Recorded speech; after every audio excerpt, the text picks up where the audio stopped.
You're watching a very big episode of Roll for Crit because today we're reviewing Unfathomable from Fantasy Flight Games. This is a re-implementation of Battlestar Galactica, the board game, which is no longer in print. This version of the game is themed around the Cthulhu mythos. All players are aboard a ship and attempting to make it to their destination alive, while one or more players may be traitors of some kind, even Deep One hybrids, who are working against the other members of the crew and the passengers as well to ensure that they are swallowed up by the deep and devoured by hideous monsters. For those who have played the Battlestar game, a lot of the game mechanics will seem very familiar, but those who are new, let's quickly go over it. You will be playing as these passengers, trying to make sure your ship makes it to Boston before any of these resources hit zero. Now, unfortunately, maybe at the beginning or partway through, you may discover you are a Deep One, a child of Father Dagon and Mother Hydra. And if you are, you're like, you know what? Let's sink the ship. I think it'd be better underwater. So you will be mucking things around, trying to mess up the ship and other players. When it comes to your turn, you're going to have two actions to do, a bunch of different things. More often than not, you're going to probably be moving around, trying to rescue passengers, or attacking other pieces on the board. All attacking involves rolling a die, and depending on what you're attacking, you need to roll a certain number or higher in order to defeat it. A Deep One gets sent back to the deep. A player will be sent to sickbay. There could be other more unique actions you have as well, depending on what items you have. You can collect those throughout the game, as well as different spaces, which may ask you to risk resources, passengers, or do something else in order to hopefully gain a benefit. Now remember, throughout this time, you will have one of these secret loyalty cards saying you are human or a hybrid. They don't say anything else on the card outside of saying what team you're on. Just like in the old Battlestar game, you could choose to or be forced to reveal as a, in this case, Deep One. If you do, you're still on this ship. There's not a separate board you go to. If you do reveal as a hybrid, you just have to put this purple ring on to let everyone know you are now on the other team. After a player has taken their two actions, they will then have to draw and resolve a card from the Mythos deck. Each Mythos card is going to have some kind of horrible event that the players are going to have to deal with. It may be something that a specific player or character needs to worry about, or more often than not, probably something that the entire group will have to resolve together. Or if you're the traitor, try to keep them from resolving. The biggest ones revolve around skill checks, which involve skill cards, and each skill card has a different symbol, as you can see here, whether it be observation, will, various different attributes that the characters possess, and different characters will have different ways of getting those different types of cards. So for example, you will have a number as well as a couple of symbols that represent different types of skill cards that everyone will have access to. And you're going to, in order to pass that check, need to have cards that equal or exceed that value of that specific color symbol type. Anything that is not of that type is going to subtract from your total. So that's where bad guys can try to mess things up, because everyone is going to be anonymously submitting a certain number of cards, and you won't know until later after they're shuffled and revealed what actually got added. And you can see these cards, in addition to their value and their color, also have actions and abilities that you can use during your turn or might have an effect even on the skill check itself. You'll have to read them and see what they all do. Usually there's a good effect if you pass. Sometimes there's a neutral effect for a smaller number, or a fail effect if you don't get anywhere close to what you needed to get. Some cards, as you can see, will just give you a choice, or maybe a certain player a choice of something that happens. Usually they're both bad, but you're trying to decide which one is better or worse for you at that specific moment. And then down here, there's going to be a bunch of symbols. These will activate the Deep Ones, or even Dagon, Father or Mother themselves, moving around the board, messing with you in various ways. They also could move the ship closer to your destination. You'll be moving along this track, and when you get to the end, the captain is going to draw a destination card and get to determine how far you're going to go, along with some more consequences. And you need to get a certain distance that way, because it'll reset each time it gets there before the game ends and before you're taken down, in order to win, at least as the humans. There's also the ritual track, which will be moved up usually by cards, possibly other actions that players have. If that reaches the end, then everything in the exterior sections of the ship is wiped out, which could be good if you time it right, but bad if you lose some of your passengers, because they will be draining resources. As stated, that's the basic premise. Your goal is to, if you're on the human team, try to hit that specific distance, make it to Boston before the ship sinks. If you're one of the Deep One hybrids, you want to try to get any of those resources down to zero and hopefully ruin the human's day. Now, Battlestar Galactica was one of Jonathan's favorite games. The Arkham Horror Files is a series I adore. So you would think that this game would just be the perfect marriage for us. But was it?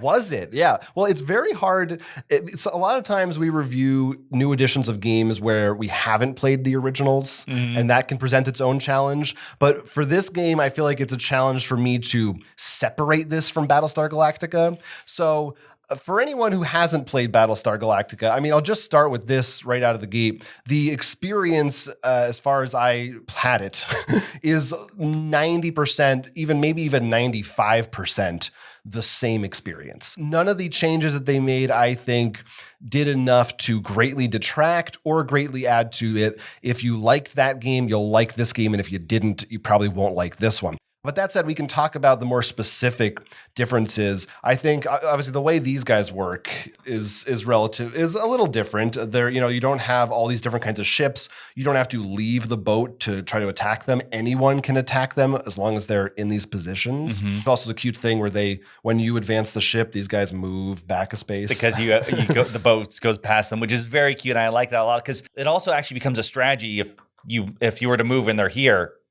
you've outraced them.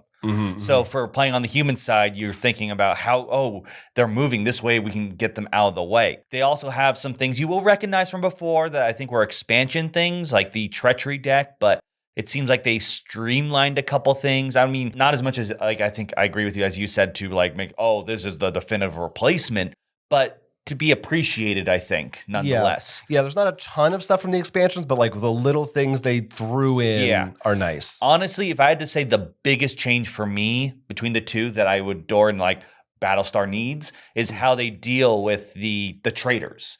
In the other game, your Cylon card, when revealed, would say like, lose a population or do this. But if you notice someone keep looking at their hidden role card, you're like, why do you need to keep looking there? Now, depending on what character you get, it actually says what your traitor power is there. So it's much harder to accidentally out yourself. Yeah. Also, the reference card's very solid. Yes, they give you all the info that you need. Yeah, I agree. That's a very welcome change. I'd say that would be the change if I had to choose one. I feel like for me, the most significant, for better or worse, that I noticed while playing is the addition of items. Yes. Having items that you can, like a weapon or some kind of a mystical tool you can use, I think is interesting. There's a space you can go to try to draw more of those. I think that's fun. I think that's a cool addition. That is definitely fun. And I think it works for both players, both kinds, so it's not two-sided. In terms of the biggest thing that caught my eye was the ritual track, because that can really you're like, okay, for both sides, you're like, okay, is it going to go off? And like one or two can swing the party because it takes out Mother Hydra and Father Dagon too.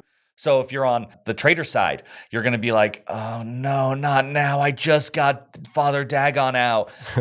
Reverse side, if all of a sudden 3 passengers, which can happen, spawn right before the ritual gets cast, you're like, oh no. Yeah, that is an interesting one. That kind of it's a way that they sort of took elements like there were in the original game. The Admiral had the nukes that could wipe out a space, and this is like, well, we kind of take that idea but make it a little broader, more accessible to all players, and maybe even dangerous to humans and other players. So yeah, I think that's a fun way that they like baked that in and rethought of it. Yeah, I think like overall, I'll say this for anyone again who this is totally new, doesn't know anything about the Battlestar experience. It is one of my favorite games of all time, if not my favorite. It's a very deep, strategic, hidden role game, and it is long. And this game too it can last you 3 or 4 hours. It takes easy. a while to get to Boston from yeah, it's a long journey. But if you are into that, like for me, I'm very, very happy that this game exists, since the other one had licensing issues, they can't print it anymore.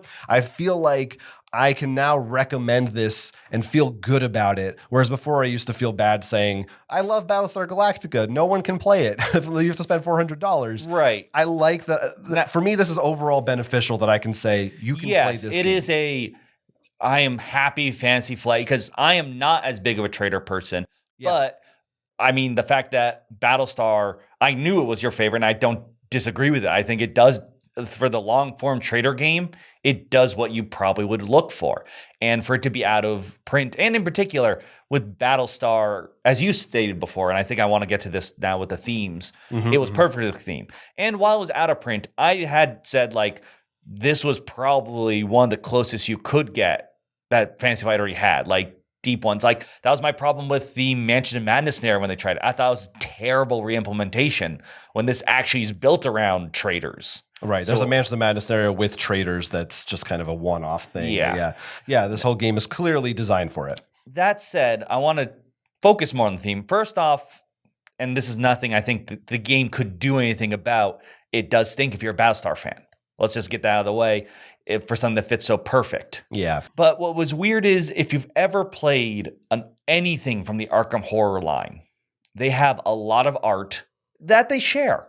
This does add a whole new cast of characters because I think technically story-wise this takes place before all of them. And they're a really cool cast of characters. I think they did a great job making some new interesting characters. And if anything, I'm sad that I'm always timeline-wise that they might not likely be appear in something like the card game. I would love for them to. They'll find a way to make money off them again, I'm sure. They're not going to draw shocks art me just once. But I wanted to bring up the art because So and this is again comparing to Battlestar. They used stills from the TV show, which is hit or miss. It doesn't always work, but every card had a big picture from the TV show. This one we just have flavor text. And even in particular, I want to pull this out because this is another thing I liked. They have unique Mythos cards now that if someone's playing that character gets involved. I love it. It's definitely more of it matters that you're playing the captain kind of deal. But why is his picture not there? And same with the skill cards. They're all pretty boring to look at. They have art of Father and Mother Dagon, which totally could have appeared on one of those scarier crises involving them. And they have plenty of art of hybrids throughout the entire line. It just seems really weird where there's like, why isn't there art on there? And I know it's a silly thing to pick at, but this is an immersive thematic game. Right, and that's the thing. They did really well there. I think Fantasy Flight should know that this, for lack of a better term, the Battlestar system is a jewel in their crown. Like everyone, I think very few people, the only people who don't talk well about it are people like me who don't like trader games. Like it's not. Well, I want to ask you because as we know, as you said, you don't really like trader games, and like you appreciated Battlestar, but never really on the same level that I did. Does this theme? How far does it push you to being like, would you be excited and want to play this over Battlestar? I'm sorry, not enough. It doesn't, but I do in a good way because I think it didn't sacrifice the trader mechanics and thing for a theme. And I do like this. I like to add this in the theme. I mean, I think it's clever with making a unique base stars become the different.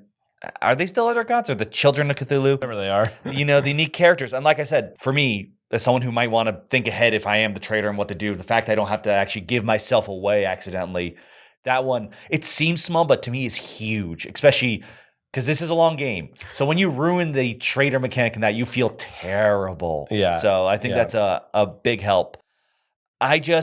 And for better for worse, going back to what you said, I don't know if this would be enough, especially if you own Battlestar like you do, to be like, yes, you need to own both. Yeah, no, 100%. You do not need to own both. You should not own both, especially with expansions. It'll be interesting to see how they expand on this. I think we will obviously need to revisit that more with expansion, but I guess I don't think they should make it different. That's the thing. Yeah. Like if Battlestar was in print, I don't know if we'd want this to exist. But because Battlestar is gone, this is filling a very important void. And I think it successfully does.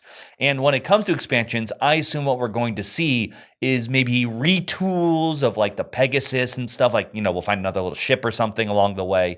But nothing that's like, now I'm truly in a different game. And I think that would be for the best. Yeah, it'll be interesting. But maybe if it keeps being successful, maybe then they will branch out into more new expand. Like if they still had the Battlestar license, would there be a fourth and fifth? How many would they do? How many ideas did they have that they didn't get to implement? That is the one thing. We'll see. hypothetically could get away with Yeah. is that Lovecraft, in and of the nature, and because Arkham Files, they have There's more wiggle room. You're right. They don't have to stick to characters that exist. And yet, though, going back, it's like then when you see these blank cards, you're like, where was that then? Like where you had the wiggle room to do something that was, because they did the stills, from the show. You can't do much to show a water shortage. And it's very likely just, time and budget. Yeah. That's usually what does it. My ultimate takeaway from this as a big Battlestar fan is that, like I said, I'm so glad they have a version of it that exists. But like you said, as someone who owns Battlestar Galactica, the changes are not enough that I think I would almost ever pick this over Battlestar to play unless someone is just like a huge Lovecraft fan. It fills a void that's needed, but only because that void exists. Crits and misses for Unfathomable. Crits. The core experience from the original Battlestar Galactica game is intact here. All of the strategic depth, the hidden traitors, the tension that comes from that original game, it's here in this one, and it's available for you to purchase. We honestly had a hard time deciding what would be crits because they're all Battlestar crits. So just know, if you love traitor games, Battlestar used to be the go-to game for long traitor games, and now you'll have this available without having to pay exorbitant prices. While most of the changes to this new version are subtle, they are welcome. The addition of items that you're able to use, the treachery cards, which were included in later expansions of Battlestar, as well as the differences as how the monsters and enemies work in this game, are all interesting and fit well with the theme. Many of the small changes are obviously designed from being included in the Arkham Files line, but in particular, I think there's some excellent decisions made to help the players out, including some very nice reference cards and components being built around so it's much harder to accidentally out yourself as a traitor. Misses. There are some cool miniatures as well as some great portraits of the new characters, but outside of that, we noticed there were a lot of cards lacking art. We find this particularly surprising because those wouldn't even need new art. Anyone familiar with the Arkham File line knows that they can, and they have borrowed art from previous games. The lack of thematic art on many of the cards is definitely disappointing, and I also had some issues with some of the specific coloring as regarding some of the skill card icons. I wish they were a little clearer because I think they could be confusing for first-time players. For better or for worse, this doesn't stand out from Battlestar Galactica. This is going to share the same crits, as we said before, and misses. In particular, it's a little annoying that they didn't design a way to deal with what we consider the biggest miss. A revealed traitor can have extremely boring turns while they're waiting for everyone else to discuss and talk and how to, deal with them. In this version of the game, a revealed traitor still hangs out on the ship with everyone else and can interact by attacking them, but it really felt like a missed opportunity to patch up what I consider to be one of the biggest weaknesses of the original title, in that once you've revealed, it's just not as exciting or engaging as being a hidden traitor or being one of the humans. I'm happy this exists, and not just because I love the Arkham games, but I do. And I think that they at least listen to the, like I said with Mansion of Madness, like, if you're going to do traitors, build a game off of traitors as the core mechanic. And what better game than the one that you just put out of print? Yeah, I mean, yes, like you said, happy it exists. It's definitely the silver lining. It's the compromise. It's not my ideal version of the game, but they did some cool stuff with it. I think it's interesting that they chose not to. What they could have done, and I think a lot of people assumed they would do, is streamline it even more and make it like now it's a 2-hour experience and maybe you need an expansion. But I'm kind of impressed, and I admire them for really sticking to their guns and being like, no, this is Battlestar, warts and all. You have it. We're sticking to that design. People like it. We're going to keep it. So that's worth noting. I think that's cool. And I honestly think, even though it seems like we're really hammering on the thing of but Battlestar is the version you have if you have it, because this is around, if you don't have someone who has all the Battlestar, because this will probably get more expansions. This is definitely one to pick up. It still will happily fit on your shelf if you like trader games. Yes, if you are one of the many people who didn't get the chance to buy Battlestar Galactica and you like trader games, buy Unfathomable. 100% full-throated support, buy Unfathomable, absolutely. The only reason not to, again, is just if you have Battlestar, but that's a number is dwindling now of people who do. Yeah, and even as a fan of the Arkham Files line, and I'm happy because it doesn't feel forced compared to maybe we've seen other games and themes, like not particularly Arkham, but like I'm thinking more like deck builders where like sometimes we feel like it doesn't work, like they just had the property. The deep ones make total sense in terms of how they reveal halfway through and stuff. It's not like you're questioning like, oh, why am I like that?